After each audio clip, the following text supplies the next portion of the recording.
ॐ नमः सिद्धेभ्यः। ॐ नमः सिद्धेभ्यः। ॐ नमः सिद्धेभ्यः। बोलो महावीर भगवान की, आचार्य गुरुदेव श्री विद्यासागर जी महाराज की, आचार्य समय सागर जी महाराज की, सागर जी महाराज की जय। यहाँ पर प्रकरण व्यंत्र देवों का चल रहा है।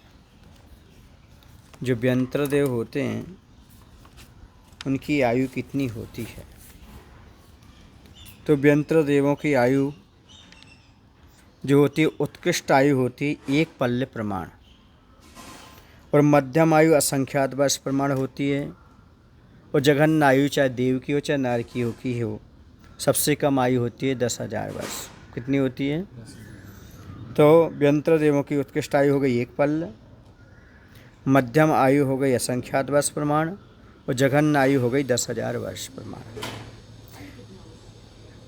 पल्ल असंख्यात वर्ष का होता है, समझ गए ना? व्यंत्र देवों के अवधि ज्ञान का क्षेत्र कितना होता है?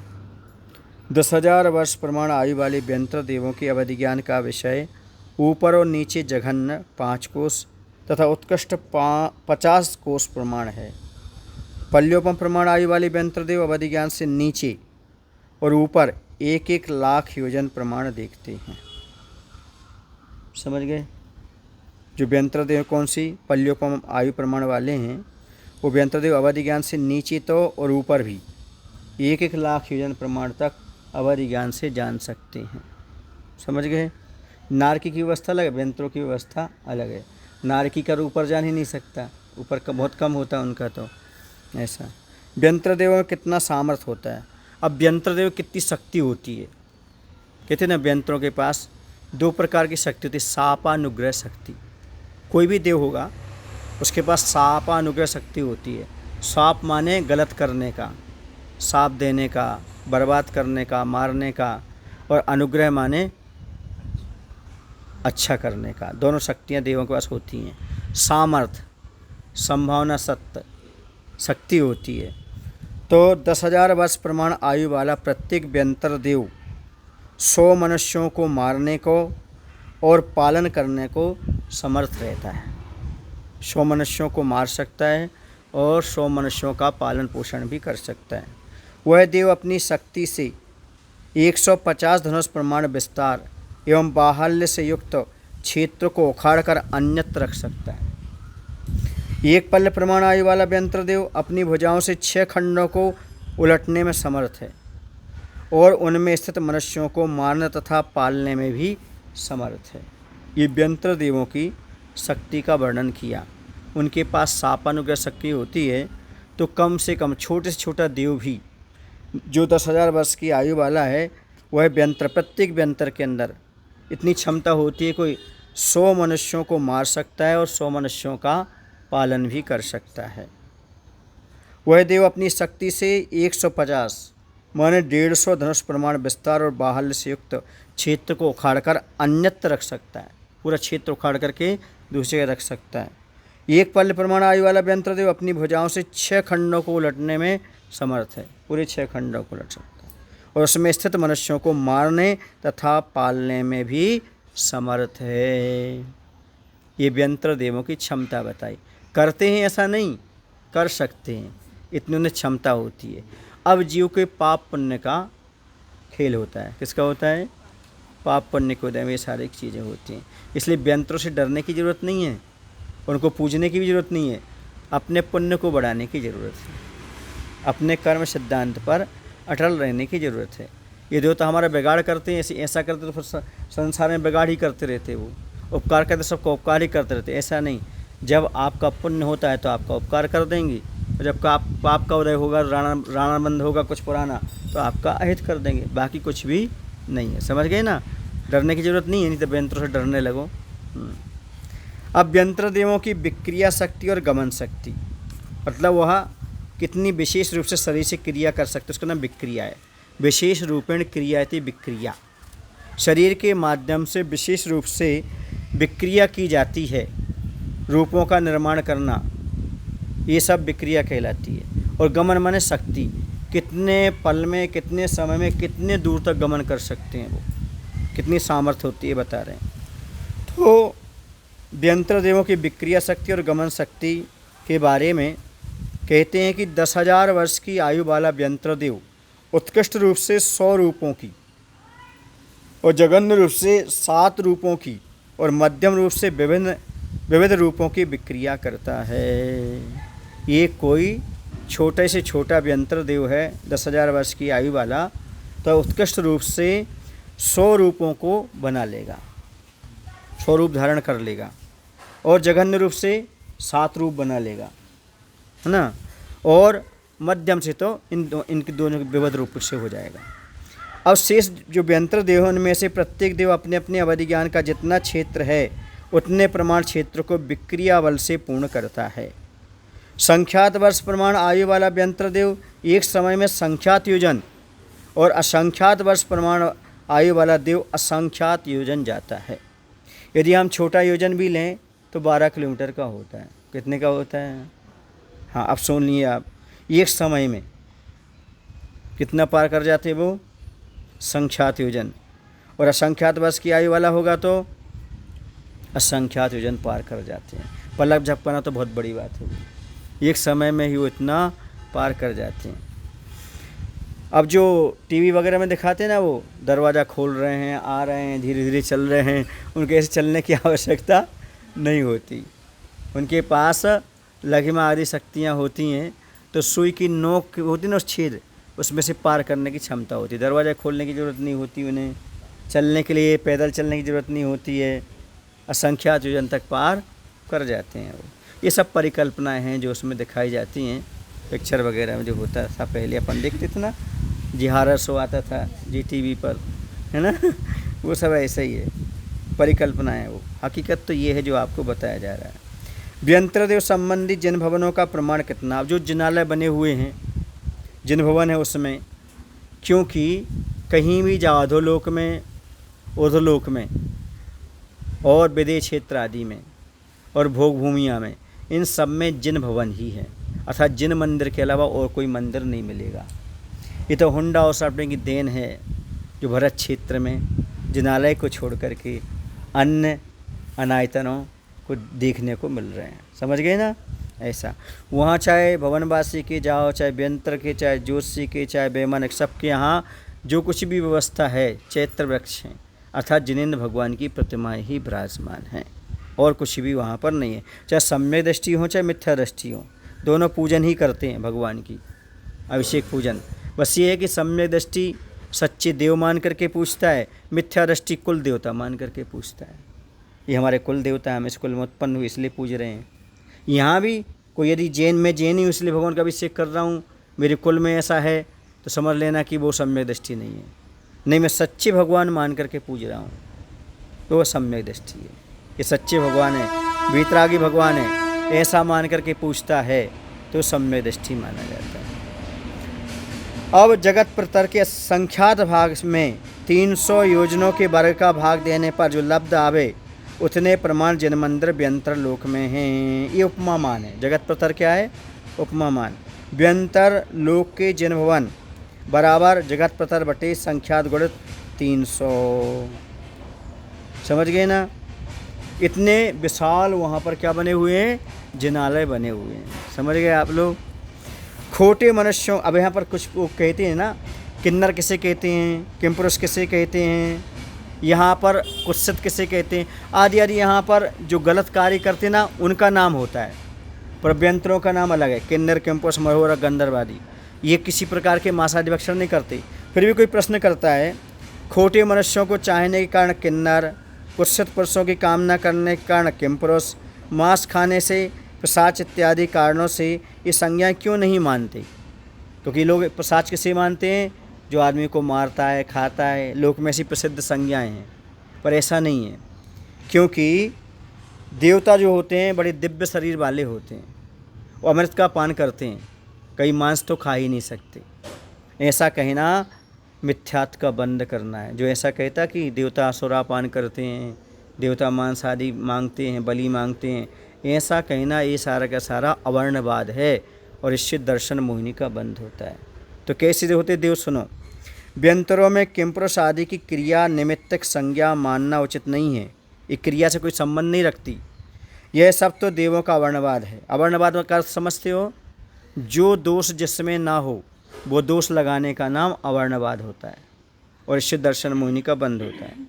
ये देव पवित्र वैकृतिक शरीरधारी होते हैं।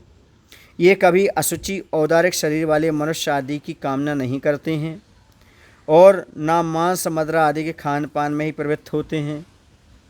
लोक में जो व्यंतरों की मांसादि ग्रहण की प्रवृत्ति सुनी जाती है वह केवल उनकी कीड़ा मात्र है, हंसी मजाक मात्र उनका खेल है। उनके तो मानसिक आहार होता है। कौन सा आहार होता है? हाँ, मन में चिंतन किया उनके और कंठ से अमृत झर गया, यही होता है। समझ गए? कुछ लोग कहते ना वो देव जो होते ना वो उस स्त्री को परेशान कर रहे हैं, ऐसा कर रहे, वो कभी नहीं कर सकते इस प्रकार से। समझ गए? क्यों? क्योंकि वह इच्छा नहीं करते, क्योंकि उनके पास तो वैकृतिक शरीर है। उनकी देवियाँ कैसी हैं? सुंदर शरीर वाली हैं। वो मनुष्यनी को क्यों चाहेंगे? तो ये सब गलत है। क्या है? जो धारणा बनी हुई है ना, उस स्त्री को परेशान करता है, देव रात में आता है, ऐसा करता है, ये सब या तो मेंटलिटी है या फिर लोगों को बुद्धू बनाना है। क्योंकि देवता कभी भी बिल्कुल नहीं करते। कुदेव की बात कर रहे हैं, समझ रहे हैं आप लोग? जैसे आप कुदेव मान रहे हो ना, वो ही है। व्यंतरी तो कहलाएगा। कोई भी देव होगा तो चार निकाय में से कोई एक निकाय में तो होगा ना। और ये व्यंतर की बात कर रहे, खोटे निकाय वाले की बात कर रहे दी आप कहो तो ऐसा कोई भी देव नहीं करता। समझ गए आप लोग कि नहीं? हैं? मानते हैं, बुद्धू बनाते हो और आप बन जाते हो। सबसे ज़्यादा तो महाराष्ट्र में चलता है, कर्नाटक में चलता है। कुछ नहीं ये सब। इतना तक बताया कि जिसके कान छिद जाते उसको देव परेशान नहीं करता। अब स्त्री को कैसे करेगा? कान तो छिदे ही हैं। हाँ हाँ। और यहाँ तो कर्नाटक साइड तो पुरुषों के भी कान छेदे जाते हैं, इसी पर्पस से छेदे जाते हैं। समझ आ रहा है ना? इस प्रकार का। अब ये भी प्रमाण नहीं मिलता कि देव शरीर में प्रवेश करते कि नहीं करते। समझ गए ना? बाहर से विक्रिया करते हैं या अंदर प्रवेश करते हैं, इसका उल्लेख नहीं मिला। तो बाहर से भी वो माइंड डाइवर्ट कर सकते हैं, शरीर को घुमा फिरा सकते हैं। इतना तो आया है मरण कंडिका ग्रंथ में, भगवती आराधना ग्रंथ में, यदि किसी की संलेखना होती है साधु परमेश्वरी आदि की तो उनके पैर को चीरा लगा दें अंगूठे में, या हाथ की अंगुली में चीरा लगा दें। चीरा लगा देने से फिर व्यंतर अंदर नहीं घुसता। समझ रहे ना? यदि चीरा नहीं लगाओ तो व्यंतर अंदर घुस सकता है। तो मृत शरीर में घुसने का तो, प्रवेश करने का तो प्रमाण मिलता है, लेकिन जीवित शरीर में प्रवेश करता है ऐसा प्रमाण नहीं मिलता। समझ आ रहा? रात में मौत होती है, 6 बजे मौत हो गई, अब 3 छोटे हैं तो जला नहीं सकते, तो क्या करते? पैर को चुरा देते। इससे तो कह रहा हूँ ना, क्यों करते? इसलिए करते हैं क्योंकि व्यंतर आकर के उत्पाद न मचाने लगे। यदि मान लो मुनि के शरीर में आ गया और उत्पाद मचाने लगा तो लोग कहेंगे महाराज ऐसा कर रहे हैं, क्योंकि शरीर तो महाराज का दिखेगा। इसलिए इस प्रकार का विधान मिलता है। चल गए? समझ गए ना? लेकिन जीवित शरीर में ऐसा कहीं प्रमाण नहीं मिलता अभी तक, जाता हो या नहीं जाता हो। समझ गए ना? क्योंकि पहले से आत्मा विद्यमान है। कौन से शरीर की? औदारिक शरीर की। अब वैकृतिक शरीर वाला कैसे जाएगा? जाता होगा पर प्रमाण नहीं है, या ऊपर से भी कर सकता है। देवताओं के पास तो बहुत सारी क्षमताएं होती हैं ना, इस प्रकार से। लेकिन करेगा कब? जब आपका पाप पुण्य का उदय होगा, उसके बिना नहीं कर सकते। तो ये केवल मात्र कीड़ा मात्र है, उनके तो मानसिक आहार होता है। जो कहते हैं ना देवी देवता बलि चाह रहे हैं, ये सब कुछ नहीं है। ये सब लोगों को क्या करने की? स्वयं को खाने की परिणति है। स्वयं मांस लोलुपी होते हैं ना, तो दूसरों का भगवान का नाम लेके ऐसा करते हैं। अब लोग कहते कि वो भांग पीते हैं, तो क्या कोई देवता भांग पिएगा क्या? कोई शराब पिएगा क्या? बोलो, कोई देवता क्या दूध पिएगा क्या? नहीं। ये सब भ्रामकता है। देवगति नामकर्म के उत्तरोत्तर प्रकृति भेद के उदय से किन्नर आदि विशेष संज्ञाएं होती हैं। ये नामकर्म हैं, इसलिए होते हैं, ना कि कोई उनकी क्रियाओं से संबंध रखना, क्योंकि यहाँ के किन्नर अलग कहलाते हैं। समझ आ रहे हैं ना? किन्नर वहाँ पर नाम है, उसमें क्रिया से कोई लेना देना नहीं है। भवनेत्र देवों में कौन सी लेस्या होती है? तो भवनेत्र देव और देवियों में कृष्ण नील कापोत और जघन्य से पीत लेशा होती है। सब देवों में द्रव्य और भाव लेशा समान होती है। 3 अशुभ लेशाएँ तो होती हैं, लेकिन पीत लेशा भी उनके पास आ जाती है। किनके पास? कौन से देव के पास? भवनेत्र, भवनवासी, व्यंतर और जोशी देवों के मात्र 4 लेशाएँ होती हैं। जी हाँ, आप लोगों के पास भी आधी आधी हैं। हाँ, उनके पास 2 कम है, बाकी तो हैं। समझ गए ना? तो इस प्रकार से सब देवों में द्रव्य और भाव लेशा समान होती है। वहाँ पर देवताओं में क्या होता है? लेशा शरीर के वर्ण से सी होती है। अपने यहाँ शरीर का वर्ण अलग होता है और लेशा अलग होती है, द्रव्य अलग होती है और भाव अलग होती है। वहाँ पर द्रव्य और भाव एक समान लेशा होती है। यहाँ पर काला व्यक्ति है लेकिन शुक्ल लेशा हो सकती है, गोरा व्यक्ति है कृष्ण लेशा हो सकती है। समझ गए? द्रव्य लेशा का अर्थ है शरीर का वर्ण और भाव लेशा का अर्थ है अंदर के परिणाम। तो सब देवों में द्रव्य और भाव लेशा समान होती है। भवनेत्रक देवों में कौन कौन से सम्यक दर्शन होते हैं? तो भवनेत्रक देवों में अपर्याप्त अवस्था में कोई भी सम्यक दर्शन नहीं होता। अपर्याप्त अवस्था समझते हो? यहाँ से कोई मरण हुआ उसका, जब तक उसको पर्याप्तियाँ पूर्ण नहीं हुई शरीर आदि, तब तक जो अवस्था रहती है, क्योंकि कोई भी जीव यहाँ से मर करके जाएगा तो सम्यक दर्शन छोड़कर ही जाएगा, या मिथ्या दृष्टि होगा तो ही जाएगा। कैसे में? भवनेत्रक में, भवनवासी व्यंतर जोशी में जन्म होता है तो मिथ्यात्व के साथ या सम्यक दर्शन की प्रार्थना करने वाला दूसरा स्थानवर्ती जीव जाता है। सम्यक दर्शन के साथ भवनवासी व्यंतर और जोशी पर्याय नहीं मिलती, वैमानिक देव बनते हैं सम्यक दर्शन के साथ। कौन से बनते हैं? वैमानिक। समझ गए ना? तो भवनेत्र देव में पर्याप्त अवस्था में कोई भी सम्यसन नहीं होता। पर्याप्त अवस्था में औपशमिक और छायोसमिक सम्यसन नया प्राप्त किया जाता है, किया जा सकता है, कर सकता है, वो करे कोई नियम नहीं। सम्यक दर्शन सहित भवनेत्र देव उत्पत्ति नहीं होती। भवनेत्रक समझ, त्रक माने 3, भवनेत्रक माने भवनवासी व्यंतर और जोशी, इनमें सम्यक के साथ किसी की उत्पत्ति नहीं होती। समझ गए ना? जैसे मान लो धर्मेंद्र मानते लोग, पद्मावती मानते हैं, लेकिन जब इनका वहाँ जन्म हुआ होगा ना, इन सब का मिथ्यात्व के साथ जन्म हुआ। अब बाद में सम्यसन हो भी सकता है और नहीं भी हो सकता। समझ में आ रहा है आपको? हाँ हाँ।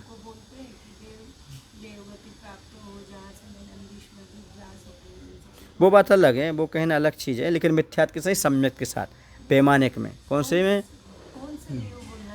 कुछ नहीं बोलना, नहीं तो परिकल्प ज़्यादा नहीं बोलना। ज़्यादा बोलने से इसी तो हमने क्लास में नहीं बुलाया, क्योंकि यदि ये सुन करके उनके मन में भाव ये आ गया और ये हमें मिलना चाहिए पर्याय, तो निदान बंद हो जाएगा, निदान बंद हो जाए। समझ गए ना?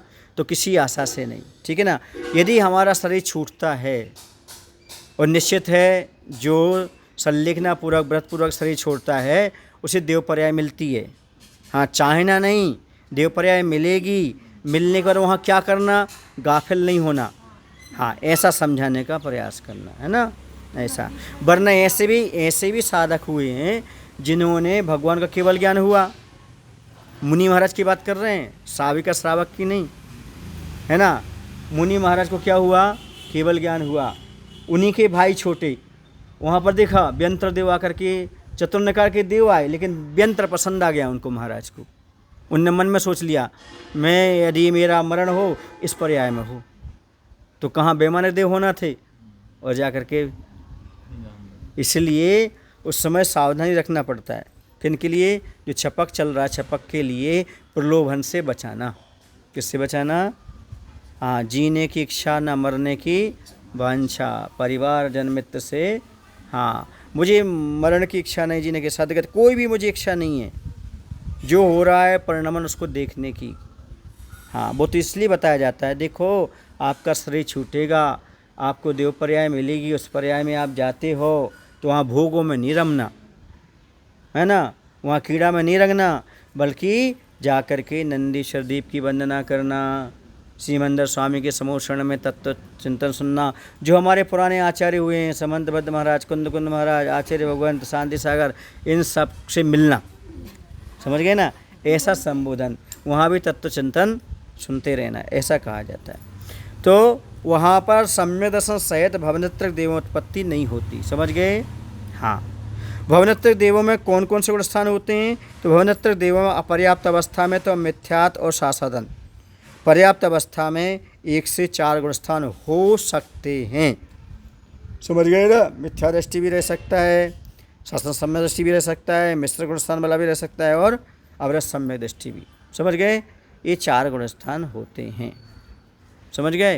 ये 4 गुण स्थान कहाँ तक होते हैं? तो 9वें गृहवक तक हो जाते हैं। कहाँ तक?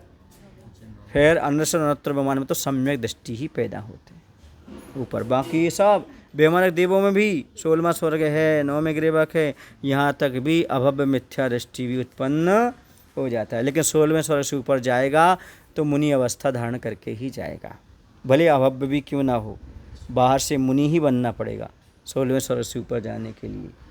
सम्यक दृष्टि वृत्ति सावक भी 16वें से ऊपर नहीं जा सकते। और पंचम काल में तो आज ना मुनि न सावक 16वें से ऊपर जा ही नहीं सकते।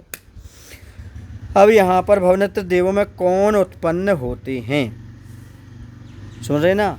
भवनवासी व्यंतर जोशी देव कौन बनते हैं? तो अकाम, निर्जरा और बाल तप करने वाले मिथ्या दृष्टि मनुष्य और त्रेंच भवनत्र देव उत्पन्न होते हैं, जिन्होंने भेष तो धारण कर लिया लेकिन मिथ्यात्व के साथ तपस्या चल रही है, बाल तप चल रहा है, अकाम निर्जरा चल रही है। अकाम निर्जरा मतलब बिना प्रयोजन के कष्ट सहन करने से जो निर्जरा होती है उसका नाम अकाम निर्जरा है। जैसे कोई जेल में है, ब्रह्मचर्य पालन करना पड़ रहा है, सुन रहे, रूखा सूखा खाना पड़ रहा है, लेकिन वो भी समता से खाता है तो अकाम निर्जरा होगी। यदि उसमें समता नहीं रखता तो अकाम निर्जरा नहीं होगी। जैसे आपका रात्रि भोजन का त्याग है, आप ट्रेन में हो, समझ आ रहा ना? अब ये त्याग का फल तो आपको मिलेगा, लेकिन आप शाम का भोजन त्याग कर सकते थे बुद्धिपूर्वक, लेकिन नहीं किया आपने और ट्रेन लेट हो गई, अब शाम को भोजन नहीं मिला आपको, समझ आ रहा ना? पर समता से सह लिया, समझने के लिए बता रहा हूँ। बाकी आपका त्याग तो पल ही रहा, उसकी निर्जरा तो होगी, आपने रात में नहीं खाया। लेकिन ये एक आसन का जो आपका था उसका भी आप पुण्य कमा सकते थे, निर्जरा कर सकते थे, लेकिन नहीं कर पाए क्योंकि ऐसा था कि हम समय पर पहुँच सकते हैं। हाँ, पहुँच सकते हैं हम उस समय, लेकिन समता सह लिया क्योंकि त्याग था।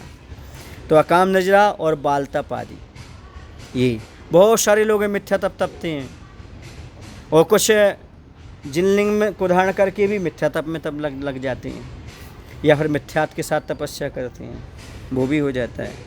तो ये भवनत्रक में उत्पन्न होते हैं क्योंकि अंत समय इनका नियम से सम्यक दर्शन छूट जाता है,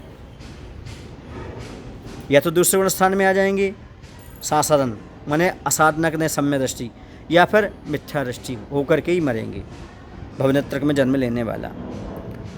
भवनत्रक देव कहाँ कहाँ उत्पन्न होते हैं? तो भवनत्रक देव वहाँ से निकल करके, देवों की 2 ही गति हैं, या तो मनुष्य बनेगा या त्रेंच बनेगा।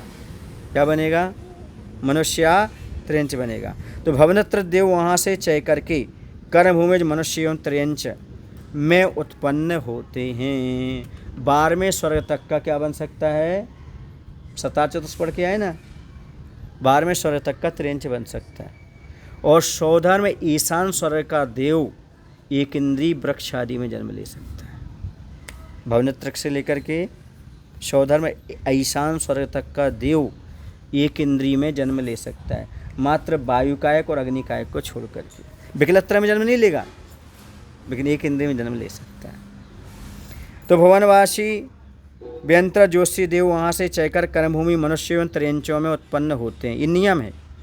भुवनवासी व्यंतर जोशी देव नियम से देवगति का जीव त्रेंच और मनुष्य ही बनता है। आयुबंध के समय यदि तीव्र संक्लेश भाव हो तो अग्निकायक और वायुकायक को छोड़कर शेष बादर एक इंद्री में भी उत्पन्न हो सकते हैं, विकलत्रय में उत्पन्न नहीं होते। समझ गए आगे आपको? इतना रिग्रेस है, प्रोग्रेस कम है, रिग्रेस ज़्यादा है। एक इंद्री देव नहीं बन सकता, लेकिन देव एक इंद्री बन सकता है। भावों के विचित्र समझ रहे ना? उत्कृष्ट भाव एक इंद्री नहीं बना सकता कि देव बन जाए, लेकिन देव इतने घटिया भाव बना लेता है कि एक इंद्री में जन्म ले सकता है। ऐसी परिणति उनकी हो सकती है। समझ गए आप लोग कि नहीं? तो इस प्रकार से ये समझने की आवश्यकता है। अब दूसरे स्वर्ग तक पहुंच गया वो, चौधर्म ईशान स्वर्ग में, तो भी एक इंद्रिय में जन्म ले सकता है, वनस्पति आदि में। वहाँ क्या करते हैं? मरत समय विलाप करते हैं। कहाँ पर विलाप मतलब दुखी होते हैं। देखो मैं एक इंद्रिय पर्याय में जाना जाना जाना जाना, क्योंकि जीवन भर देव पर्याय तो मिली, पर उसमें भोगों में ही लगे रहे, कीड़ा में ही लगे रहे, मिथ्यात्म में ही पड़े रहे। उन्होंने कभी सोचा नहीं, समझा नहीं। जैसे यहाँ पर होते ना, घर के पास मंदिर होता है, उन्हें कोई मतलब नहीं मंदिर से, साधु से, किसी चीज़ से नहीं, खाना पीना मौज उड़ाना। जैसे मनुष्यों में रहते ना, मिथ्यात्म में पड़े, यहाँ वहाँ भटक रहे हैं, ऐसे देव पर्याय में भी होता है। वहाँ के जीव भी इसी प्रकार से भटक जाते हैं और मरण करके कहाँ जन्म लेते? वृक्ष आदि में। पहले एक पुरानी छेड़ाला थी, उसमें चित्र बने रहते थे। एक देव विमान में बैठा है और वहाँ दृष्टि गाड़े किसमें? वृक्ष में। अब मुझे मर कर किसमें पैदा होना है? उनको बहुत संकलित होता है, ये सारा वैभव छूट जाएगा, ये देवियाँ छूट जाएंगी और मुझे मर कर के 1000 वर्षों तक किस में रहना पड़ेगा? वृक्षों में रहना पड़ेगा। क्योंकि उनको तो बद ज्ञान रहता है, उनको 6 महीने पहले मालूम पड़ जाता है, मंदार माला मुरझा जाती है, तो उनको तो और अति संकलित होता है, बहुत दुख होता है।